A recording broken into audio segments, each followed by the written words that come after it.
What's up, everybody? Welcome to this next and fifth episode of Recovery Unhinged. Thank you for tuning in. I apologize, it's been a little bit of time since my last recording.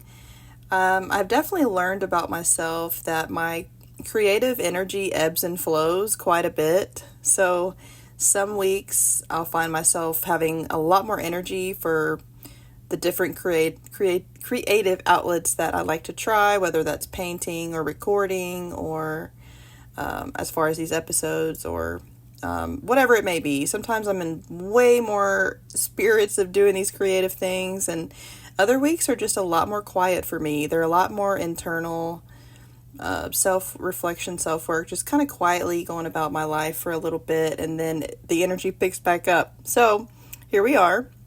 I'm excited about the topic for today. It's been on my mind for a little bit to record something about this topic. I hope everyone enjoys it. And on the surface level, the surface of this topic seems a little self-explanatory, but I have some interesting notes about it that I hope you can take away some more important things from. So we'll just get into it. The title and topic of this episode is called The Most Important Conversation That You Will Ever Have. And so I'm kind of curious what you think that may be before listening to this episode, and just keep in mind that all these recordings are simply my experiences and my opinions from my experiences, and just some really cool thoughts that I have developed along the way that I just don't mind sharing. So if you have a way to get in touch with me, let me know what you think and what you think initially the most important conversation that you will ever have would have been for yourself. So, in my opinion, I've thought this for quite a while, especially in my recovery journey. So since getting sober, the most important conversation that I ever have is the one I have with myself. I know a lot of people might think, first of all, that the most important conversation they could have would be with their higher power, God, divine creator, whatever you want to call it for yourself. A lot of people think that that's the most important conversation that you'll ever have. However, for me, I think it's with myself because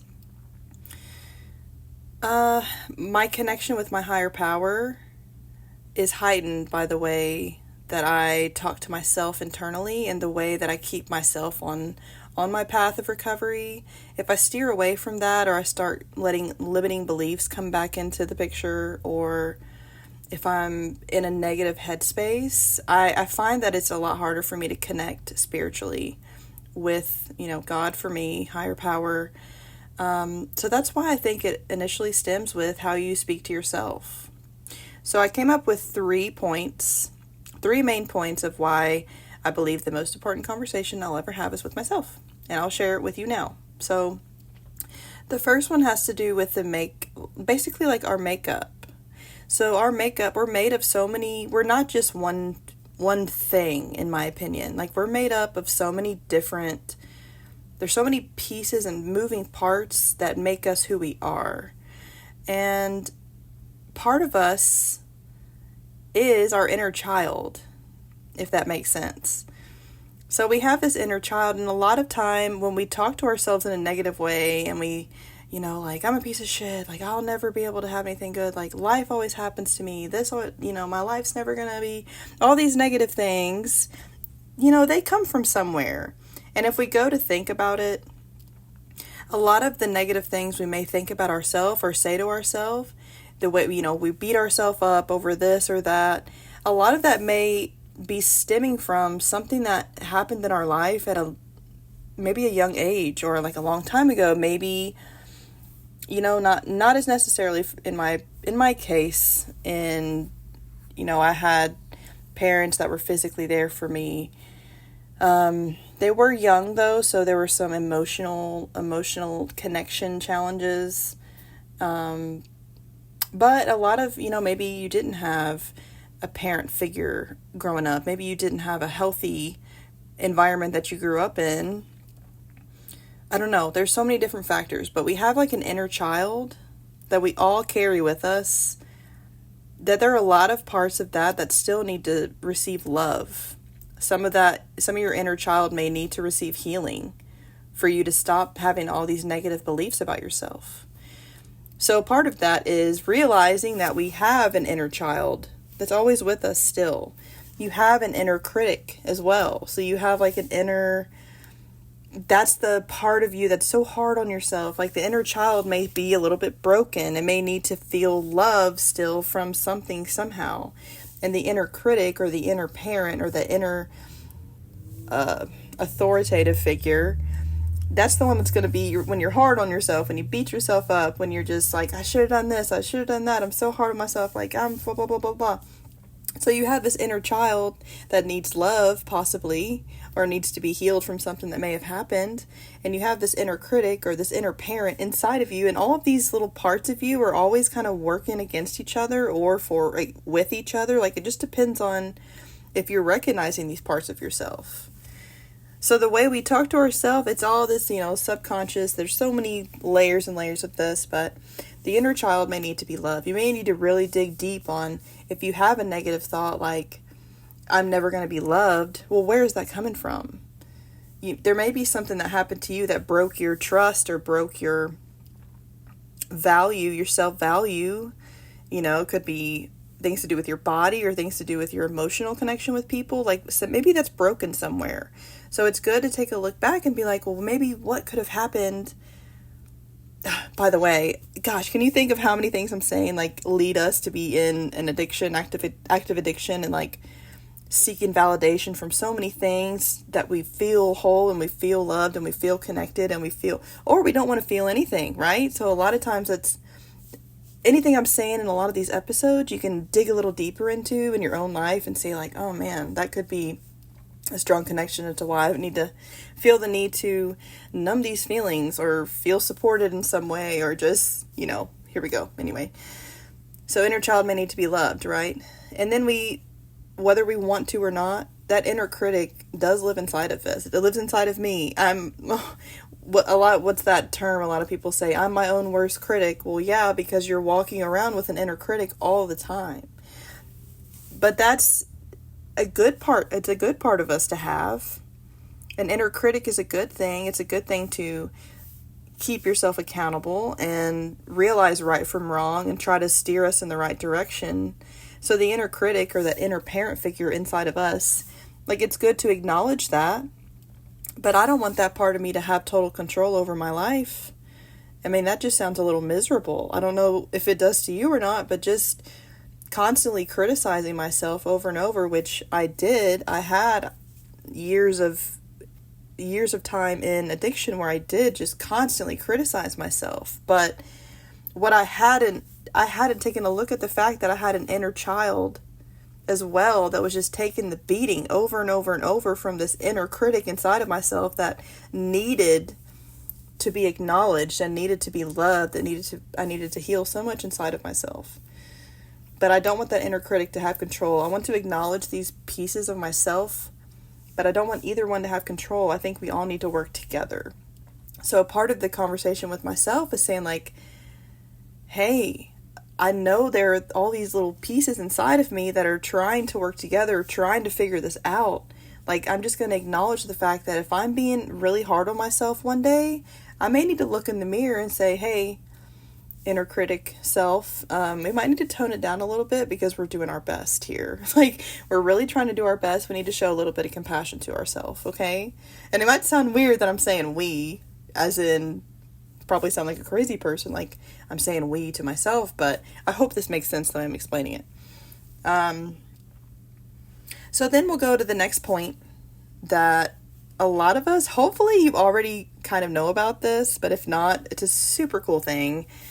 It ties into law of attraction, manifestation. It ties into just making your day better. And those are affirmations. And so affirmations, we can start simple with these. Simple as in you get a piece of paper out in the morning and you write, I am statements. I am loved. I am whole. I am beautiful. I am supported. I am abundant, all these I am. But the thing I love about affirmations is affirmations can, all of this stuff, like the way we talk to ourselves, can tie into our subconscious in such a really cool way. Our subconscious is like not quite our conscious mind. It's almost like think about when you're dreaming or when you're daydreaming. And like, it's like that little world you go to, but that's not really your subconscious. That's just kind of a way to think about it. Subconscious is like the programming for our life. My subconscious is the programming. It's like the database for my reality, like my real world around me, okay? So if I can take some time and set my day up in the morning, meditate, oh my gosh, I could go into a whole thing about meditation. If you have not ever tried meditation, just a little blurb in here to please do yourself the favor of giving it a try.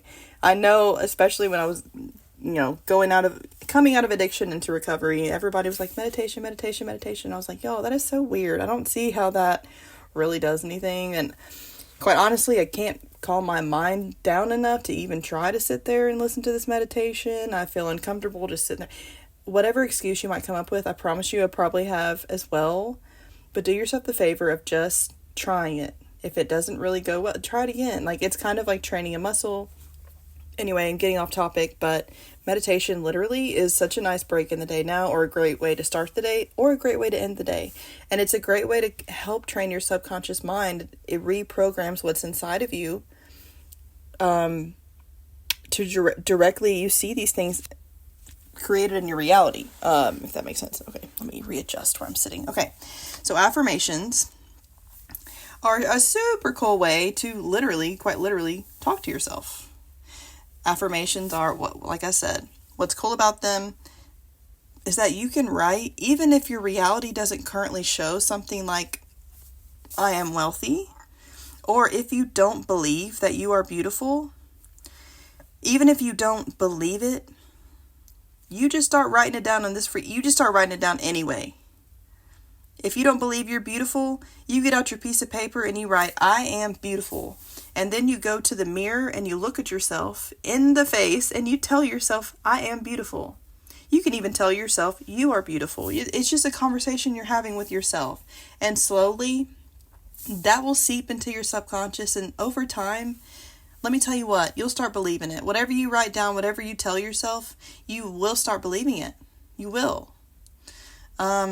It's really cool. Like, I will wake up in the morning, here's my goal each day. It doesn't actually happen every day. I wish it did happen every single day, but sometimes you wake up late, things happen. Ideally, every single day I will wake up, I will make my bed, I'll do a morning meditation. I'll look them up on YouTube, a guided meditation. I'll sit there for maybe 10 minutes, 15 minutes, 20, whatever time I have. I'll do a meditation. I'll immediately journal about how the meditation went. I'll set up my day, do a little bit of journaling. And then I'll have a little section with affirmations. And just to be transparent, currently I've been working on kind of leveling up my finances. I haven't been in a great spot financially for a little while, but I don't believe that I'll be there forever. Like I maybe used to an addiction when I just felt crappy about myself all the time. So I will write down things in my affirmations like, money comes to me easily. You can even say it like that.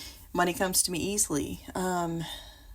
I am abundant. I am wealthy. I'll tie in something like that too to my affirmations, but a lot of them are like, I am loved. You just want to say it in a present tense, and you want to say it in a positive. You don't want to say nots or anything like that, because your subconscious mind doesn't hear. It only hears the positive part of it. So affirmations are super cool. And the third note I wrote about why the most important conversation you'll ever have is with yourself. And this one's important. And this one is really a beautiful part to think about. But each one of us, at the end of the day, we may have gotten into addiction. We may have gotten wrapped up in some things that we never thought we would. We may have just gotten down to the nitty gritty. We may have gotten to the depths of hell in addiction. We may be having to crawl ourselves, climb, crawl, fight our way out of that. But that doesn't have to define us anymore, period. That's a decision we can make any day. Oh my gosh, excuse me. Because at the end of the day, I just want you to remember, if you take nothing else away from this, you and I both were created perfectly in the image of whatever higher power you believe in. For me, that's God, creator. You can think of like divine creator, whatever. You were created perfectly. Exactly how you were meant to be created. There was no mistake. Absolutely no mistake in you being created. None. So really, if we want to think about it this way, if I want to say like, I suck, I'll never amount to anything, like I'm ugly, I'm all these things, like if you want to think about it in this way, saying all these negative things about yourself is just a big old slap in the face to you even being created in the first place, because you are meant to be created exactly how you are. I'm so sorry, I have something in my throat. You were created perfectly. No part of you is a mistake. So you want to honor that creation by being kind to yourself. It's a good reminder for me too. Like no one's perfect. You know what I mean. No one knows how to act perfectly in this world. However, we were created perfectly in an image. Exactly how we were meant to be. It's just such a cool thing to think about. So don't have a lot more to say for this episode. So I'll just sum it up again really quickly for y'all. What's the most important conversation you'll ever have? In my opinion, it's with myself. Why? Because number one, we are made up of so many different moving parts within ourselves. We have inner child aspects within us. We have inner critic aspects within us. All of these are wanting to be acknowledged, and anything that needs to be healed inside of us is wanting to be healed. The broken pieces are being shown up. They show up as negativity and they show up as hurt because they want to be acknowledged. So it's good to just internally talk to yourself out loud in the mirror, talk to yourself and like bring these things to light so that you can start working on them and start healing them and start moving forward and start loving yourself. Number 2, affirmations. Super cool, super fun. You can have so much fun with this one. You can say whatever you want and it starts to get into your subconscious until some of them you may believe already, some of them you may not, but slowly you can start to really create this super cool reality around you and really fully believe in yourself. You can totally change your whole perspective of yourself by doing this. And number 3, we were created perfectly in the image of God, creator, the divine, however you want to put it. You were created exactly how you were meant to be. Period. No mistake in that. The mistakes come because we have free will. We may be created perfectly how we're meant to be, but we still have free will. Beautiful part about that is we have free will, and a lot of the times we may make a choice that's not really the best one. We may make a mistake. We aren't a mistake by being created, but we have the free will to still mess up and learn through life, basically. Like if you make a mistake, we can move forward, but we can honor the creation that we are by being kind to ourselves and letting all of the things that need to be hurt and healed, they can come to the surface. We can feel safe in them coming to the surface, realizing that we don't have to keep them deep within us anymore, and we don't have to keep just fighting our way through life. Like we can heal. We can move forward. It can be so beautiful. One day at a time, you know what I mean? This can be simplified, and one day at a time we can start to love ourselves, for sure. It's been really cool to, what's one constant we all have in our lives? It's us. It's being with ourselves. Like no matter where we go, we're still going to be with ourselves. So we might as well learn to love ourselves. So yeah. I hope that this has been a good little convo, and moving forward, thank you for listening to this. First of all, moving forward, try to acknowledge the thoughts that you have surrounding like how you feel about yourself. And if anything negative comes up, just be quick about it. Just quickly reframe whatever negative thought you just had into something positive. If you have to keep a journal with you to write down you think of a negative thought, well, I'm going to write down something positive to counteract that. Do that even just for a week. And I would love for y'all to get in touch. Let me know what you thought about this topic and how you may need to make some changes on how you talk to yourself. So, y'all are amazing. Just remember that you're created exactly how you're meant to be.